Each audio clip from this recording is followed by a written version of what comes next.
No, I had food poisoning. I don't know. Back then, you're still allowed to do IVs and stuff. So I had IVs, and I thought they worked well. And I think I ate something wrong or something weird. But I woke up the next day. Well, I have a history of a lot of shitting myself a lot. I don't know. During fights? Well, yes, that has happened. Yes, that's what I'm known for, is shitting myself in Russia. But oh boy. Yeah, it was a good one, right in front of Putin. Really? You shit yourself in front of Putin? Well, okay. I'll backtrack to that story because it's my favorite. It's your favorite? It's my MMA story. Yeah, no, it was my first fight under Greg Jackson. It was in 2007. It was after the Carano fight, and I'd met him at that fight. He and Joey Villasenor and Keith Jardine and some of these people, and they were really kind to me. And I had another fight in St. Petersburg with Bodog a couple months later, and my cornerman couldn't make it. I was in Indiana at the time. Was that the undercard of Fedor and Matt Lindland? Yes. Yes. Yeah.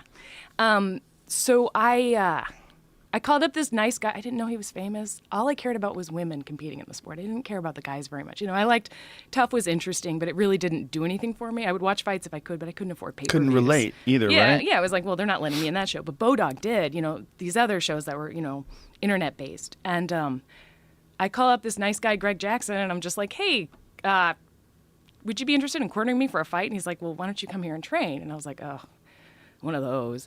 And it turned out, no, he's this really nice guy who gave me a job and a place to live when I moved there. But so I drove out to Albuquerque, and I was there for 3 days, and I realized I was never going to leave. Like, this is it. This is my team. This is my home. Like, left everything behind me. Wow. Which wasn't maybe very nice to my boyfriend, but it's other boyfriends. Yeah, I mean, it was my fight career. Like, that's what counted. That's where were you living? Indiana. Yeah.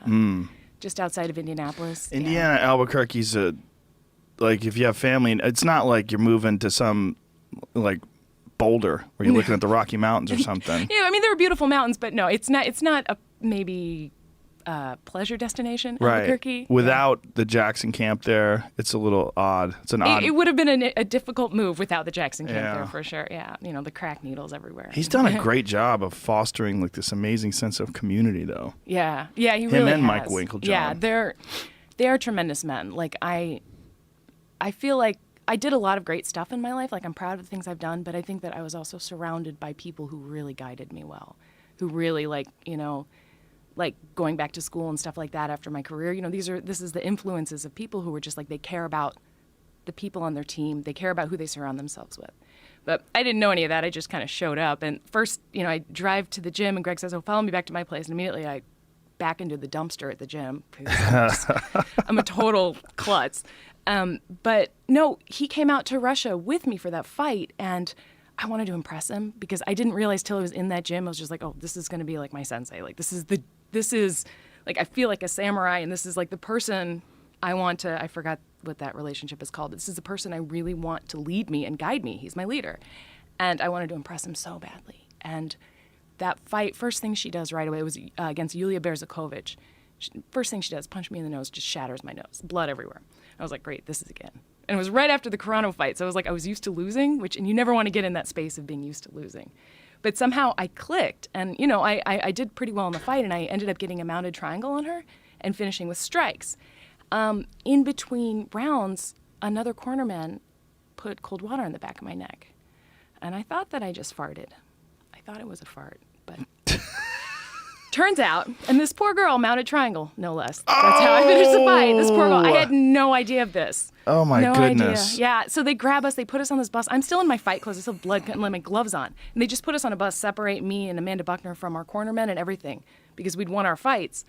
And they take us to this palace, and I cannot remember whose palace, Alexander or something. It was in St. Petersburg, and it was beautiful, gold, damask, and silk, and just, I'm in fight clothes, and I'm like, what is that smell?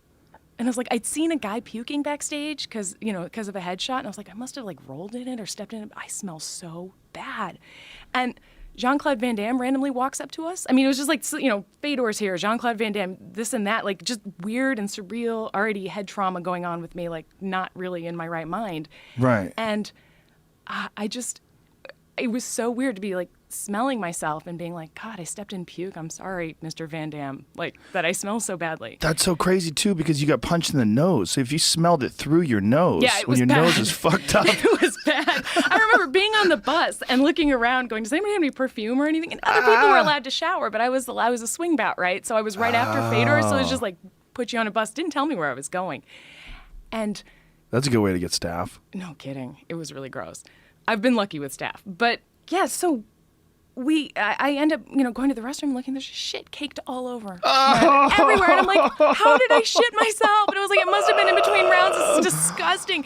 It's like, there's no trash can. It's like silk and gold in this beautiful palace and stuff. So I just like take my panties off and just like roll them up and shove them behind the toilet. I know. Seriously. Black lace thong. Vladimir Putin. That was mine. I want it back. Wow. No, I don't want it back. It's gross. Oh. And it was, in 2000. It was 10 years ago. That's crap. Wow. Yeah. So and then I just go back out there and it's like Berlusconi was like hitting on me and like trying to pick me up. And he's like, hey, can I be your boyfriend tonight? And I'm just like, what? But he's saying it through a translator. So it was so, and I'm like, I smell like shit. Like I was as cleaned up as I could be. I was like, you are a dirty motherfucker. Like, and Putin comes, puts his arm around me. And I'm just like, this is weird as hell. And that was it. And I was just like, I shit myself in front of foreign dignitaries in another country. Wow. Like, and that's probably my favorite MMA story. How surreal was it to meet Putin? I had no idea at the time, like, what a big deal. But that's usually, I stumble into things without knowing, which is probably best because I'm a very nervous person. Like, I'm a very intense person. And so being there and just having had the fight, I don't know, like, when I think about it, I'm just like, I'm sorry, Donald Trump, but your hooker's pissing on you thing, I beat you. Sorry, dude. It's been done and it's been done better. There you are. Yeah, Look at that. Yeah, That's hilarious. That evil Wow. man. And I had no idea. You had no idea. No idea. Yeah. No idea. But he looked different then. Yeah, I was really blonde. No, he looked different he did then, look different, too. didn't he? Yeah. Yeah. Wow. That was when he had taken